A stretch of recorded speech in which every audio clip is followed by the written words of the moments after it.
In late March 2026, a geopolitical bomb was detonated right in the heart of Havana, and the one who lit the fuse was none other than Sandro Castro. In an exclusive interview with CNN, standing in an apartment staged with a simple appearance to cover up public opinion, Sandro Castro looked directly into the lens and made an assertion that was destructive in terms of ideology. "I think the majority of Cubans want to be capitalists, not communists." Stop for a moment to feel the destructive power of this statement. It did not come from an opposition politician or an exile, but from the direct grandson of Fidel Castro. This was the moment when the ulcer of the regime, which had been carefully covered up for so long, officially burst. In the very country where his late grandfather spent his entire life vowing to destroy capitalism to the end. The heir to the most powerful bloodline publicly admitted the collapse of communist ideals from within the core of the leadership family. This event was not merely a spontaneous outburst, it was a calculated geopolitical variable. Experts perceive this as a trial balloon sent to a volatile and unpredictable Washington. The elite in Havana seemed to be using Sandro's mouth to send a pragmatic message to the U.S. We are ready to change colors to survive, as long as assets and privileges are preserved. To understand why Sandro Castro's words carry the weight of a devastating betrayal, look at the naked reality he is enjoying. Amidst the darkness of rolling blackouts, a new Mercedes-Benz C-Class sped down the deserted Malecon Boulevard. The value of this car is estimated at approximately $100 United States dollars. This is an unimaginable figure in a country where the average salary is only $30 USD per month. To own it, an ordinary worker would have to work continuously for more than 300 years without spending anything. In a 15-second leaked video, Sandro Castro shouted into the lens, "We are the rich." The privilege of having enough fuel to operate a supercar stands in total contrast to the reality of lines of people waiting 10 hours just for a piece of bread. Suspicions filled with the scent of gunpowder began to loom. Energy privilege and black money. Where does the gasoline come from for Sandro's Mercedes to roar while food trucks are grounded? What is the true source of the foreign currency flowing into luxury nightclubs like Espace that Sandro operates in the middle of a besieged economy? The collapse of the bloodline. The fact that Fidel's grandson publicly yearned for capitalism has exposed the rift at the very core of the leadership apparatus. It shows that the ulcer of the regime has burst, as the next generation is eagerly preparing for a great skin shedding, turning political power into million-dollar accounts abroad. The name Sandro Castro is no longer a symbol of revolution, but a brand for hedonism and political speculation. Austere legacy and the formation of the red aristocracy. How can a nation built on the blood of austerity produce princes who spend money like water in the heart of poverty? To understand Sandro Castro, one must understand the tragic transformation of the Cuban government over the past 60 years. The absolute equality of the past, the glue that once held Cuban society together in hardship, has now been cracked by an ironic truth. When placing the image of the grandfather Fidel Castro next to the grandson Sandro, the world sees the embodiment of two opposing extremes. One side is extreme austerity to protect ideals, and the other is extreme hedonism based on the very name of the predecessor. The grandfather, Fidel Castro, the leader in the old military uniform. For more than half a century, Fidel Castro built the image of a guerrilla fighter who did not care for material things. He appeared before the public in an olive green uniform, dusty high-top boots, and slept in field hammocks. Fidel once declared, "I live on the salary of a civil servant." During his era, owning a luxury car or a private villa was not just a sin, but an anti-revolutionary act that could lead to the collapse of a political career. Conversely, Sandro Castro is the clearest manifestation of the ulcer destroying the ideological foundation of the Cuban government.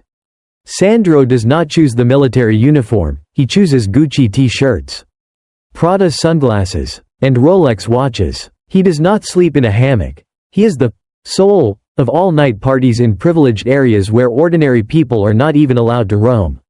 If the grandfather Fidel once confiscated the villas of the old elite to turn them into schools, Then the grandson Sandro is using privileges from the government to take over the most luxurious entertainment venues. Espace nightclub, Havana. This is considered the Mecca of the elite and wealthy tourists. Here, a bottle of foreign liquor can cost up to hundreds of dollars, equivalent to a year's income for a Cuban teacher. Espace is not just a place for fun, it is a foreign currency printing machine that helps Sandro maintain a princely lifestyle. King Bar. Another bustling entertainment spot that Sandro directly manages or holds a controlling stake in.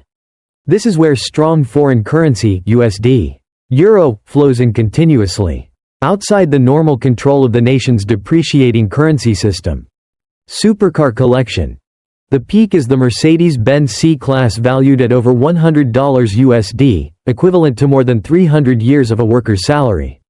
Additionally, reports note that Sandro frequently appears alongside other luxury cars, things that 99% of Cubans can only see on TV screens. Privileged real estate.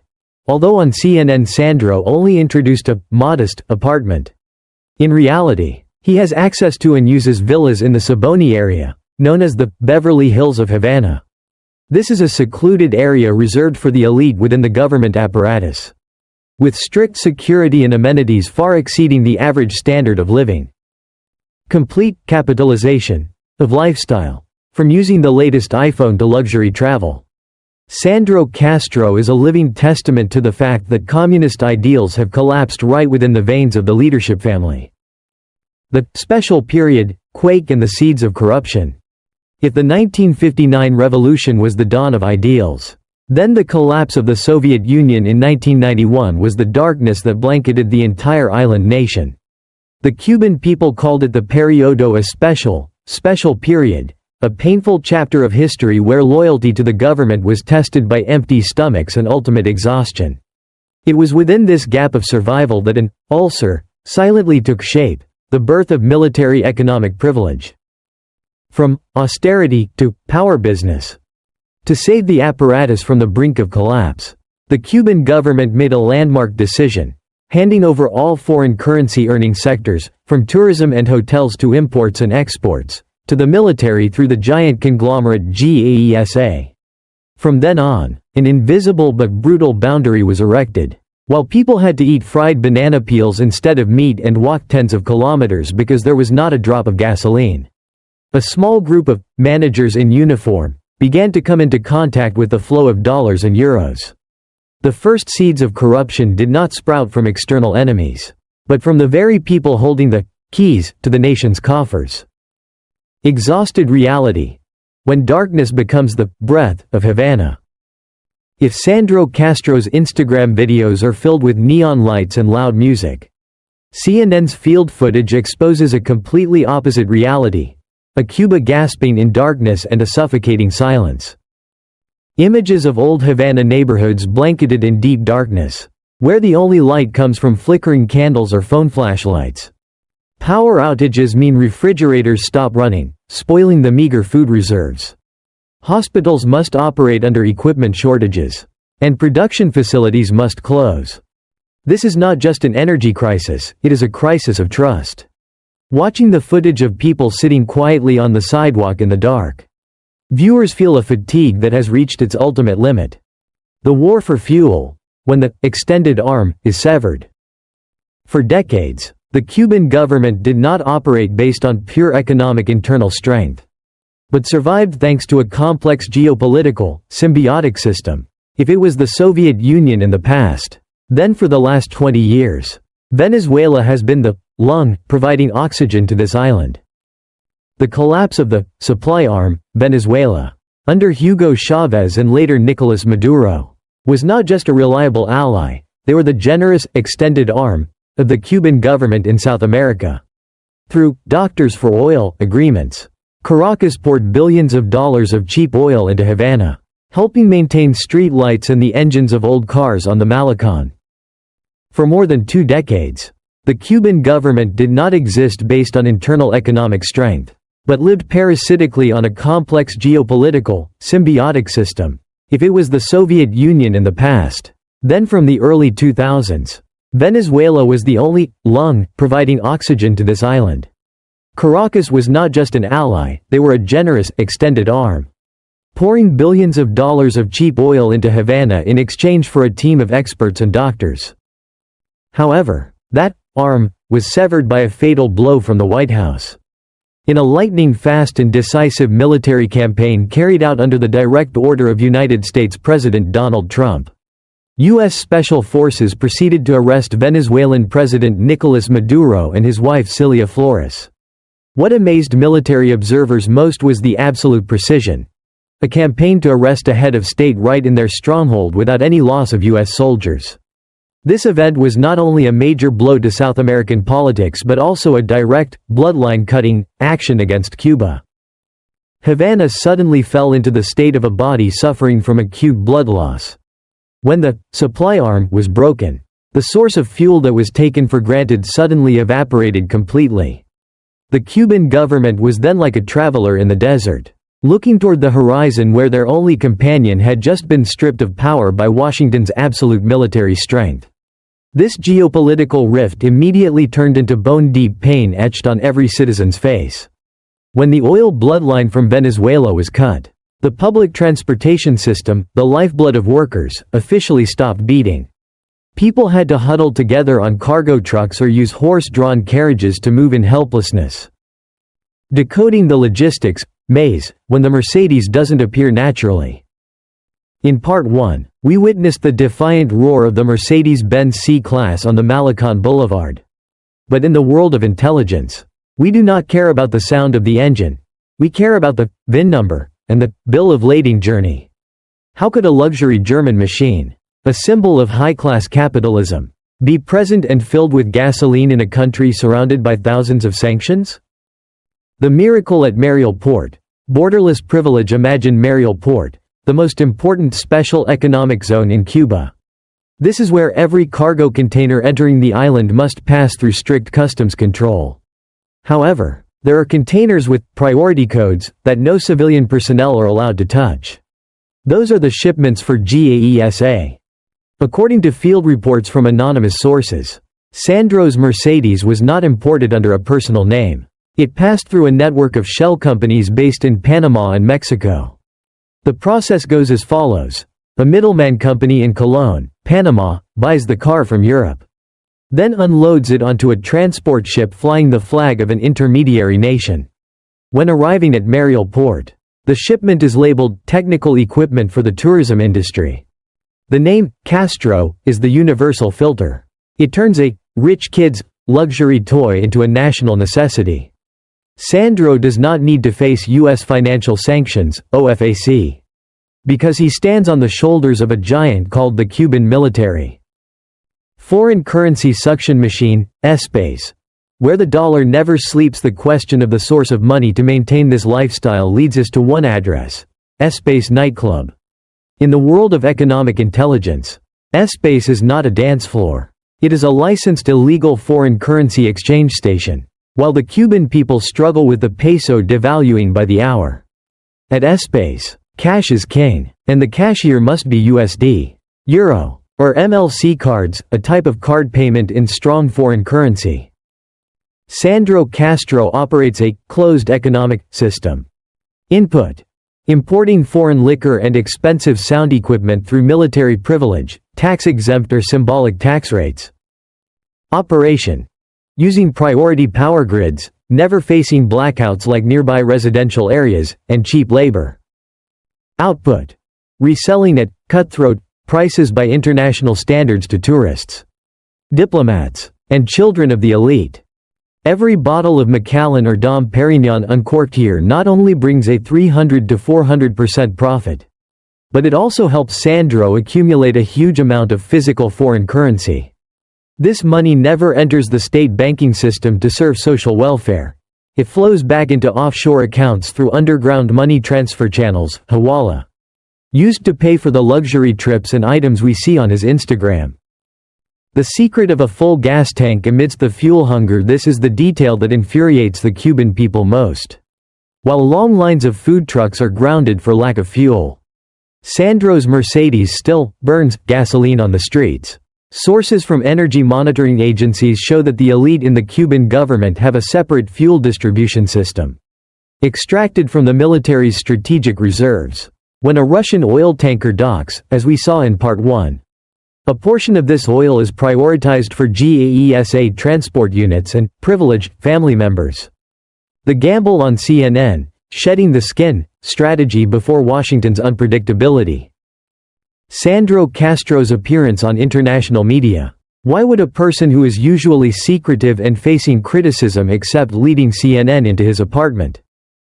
The simple apartment, play and psychological warfare. Look closely at the context of the interview with CNN's Patrick Opman. Sandro is not sitting in a villa with a pool in Siboney, he is sitting in an ordinary apartment. Walls not elaborately painted, minimalist furniture. In the world of intelligence, this is called set dressing. This is a propaganda effort aimed at soothing domestic public opinion and deceiving international opinion. The message Sandro wants to send is, I am also just an ordinary Cuban youth, struggling with the country's difficulties. However, the loophole lies in his very attitude. An ordinary youth in Cuba would never dare to speak about politics freely before a foreign lens without protection from the highest levels of the government. This interview was a meticulously arranged event, where Sandro played the role of messenger for upcoming changes in the leadership apparatus. The signal. Cubans want capitalism. The sentence. I think the majority of Cubans want to be capitalists, not communists, was not a slip of the tongue. It was an extremely important geopolitical trial balloon. Why would someone with the name Castro say this? Sending a signal to Washington, in the context of highly volatile and unpredictable U.S. policy. The Cuban elite are feeling insecure. They need a voice to test the reaction of the White House. The message here is, we are ready to change ideology, as long as you allow us to keep our assets and control under the name of capitalists. Legalizing privilege. Sandro represents the F3 generation that wants to transform political power, which is shaking, into private property ownership, permanently.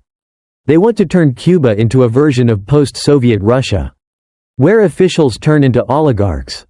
Sandro publicly expressed his desire for a visa to the U.S. to visit Miami.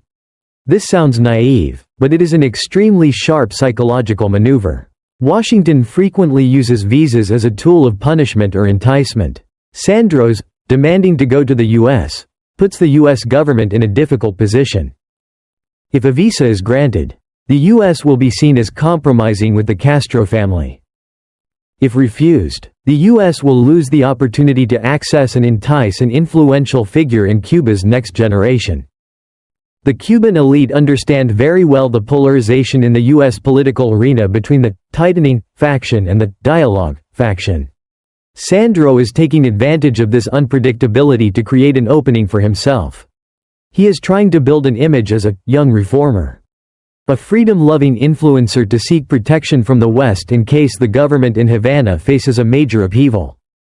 While Sandro was talking about capitalism on CNN, Russian oil ships were still silently docking at Havana port. This is the perfect contrast. The Cuban government is implementing a two-pronged strategy. Dark side. Continuing to cling to traditional allies like Russia to maintain energy and the survival of the military apparatus. Bright side. Using Sandro Castro as a brand face to soften the image. Attracting the attention of pragmatists in the U.S., hoping for a loosening of the embargo to save the collapsing economy. Post-event analysis, the open gambit of giants. After performing the steel punch of arresting Nicolás Maduro without shedding a drop of American blood, President Donald Trump pushed the Cuban government into a predicament never seen before.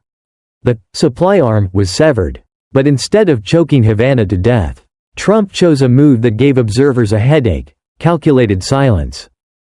Why did the U.S. allow a Russian oil tanker to dock at Havana port immediately after? Post-event analysis reports indicate that this was part of a big deal.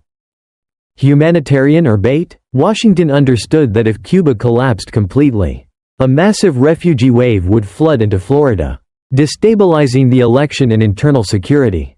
Allowing Russian oil in was a controlled, pressure release valve. Underground bargaining. Trump did not want to destroy Cuba, he wanted to buy back Cuba. By striking Maduro, he demonstrated strength. By letting Sandro Castro on CNN talk about capitalism, he demonstrated victory in culture and ideology. The U.S. is waiting for an unofficial surrender from the Havana elite, those who are longing to launder assets to become new oligarchs. The appearance of the Russian oil ship in the CNN video did not bring a sense of salvation, but rather felt like a contract for pledging assets. After losing Venezuela, Cuba has nothing left to trade besides its strategic location and national assets. Intelligence analysts remark, Russia is playing its last card in the Caribbean. They provide oil in exchange for control over seaports and telecommunications infrastructure. However, Sandro Castro's appearance with the statement, "Want capitalism?" was a bucket of cold water dumped on the Kremlin.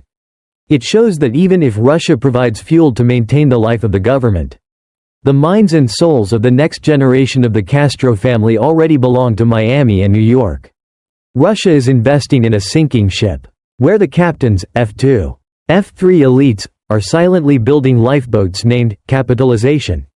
Analyzing deeply the public reaction after the interview, we see a horrific breakdown in terms of symbols.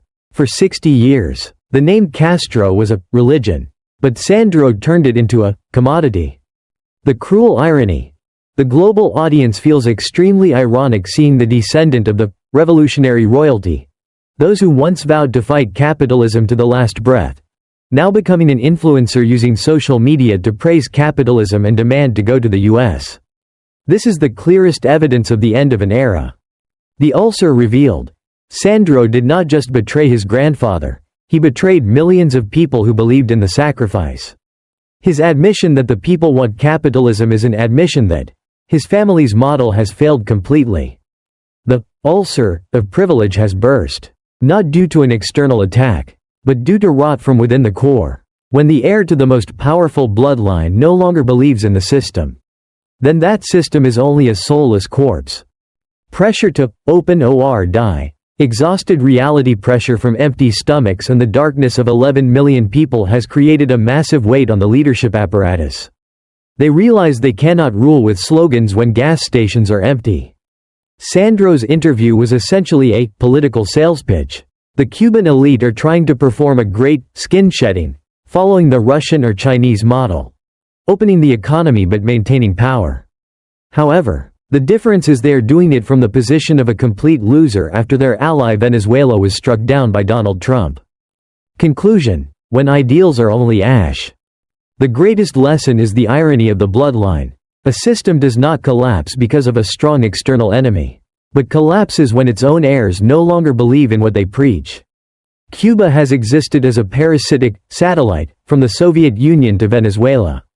When the supply arm was severed by the U.S., the entire system immediately fell into a state of acute clinical death. A nation cannot have a real position if it does not stand firm on its own 2 feet. If you want to play with the big guys, you must be a subject with internal strength, not just a pawn waiting for aid. When you depend, you give the power of life and death to someone else. When the protector collapses or changes strategy, you will be the first one to be crushed. The prolonged embargo on Cuba does not only come from external pressure, but also stems from the extreme conservatism of the government itself. The act of clinging to outdated dogmas and maintaining a closed management apparatus has turned Cuba into a living museum of poverty. This conservatism is like an autoimmune disease, where the government, in order to protect the privileges of a small group, sacrifices the development of the entire nation. The Cuban Revolution began with a belief in freedom and ended with the roar of a luxury Mercedes in the hands of the leader's grandson. The final lesson for the world is, if you do not innovate to stand firm, if you do not place national interests above family privileges, then every empire will end in betrayal and ash. The light at Havana has gone out, leaving behind a nation gasping to find a way to shed its skin in a world with no place for those who are conservative and dependent.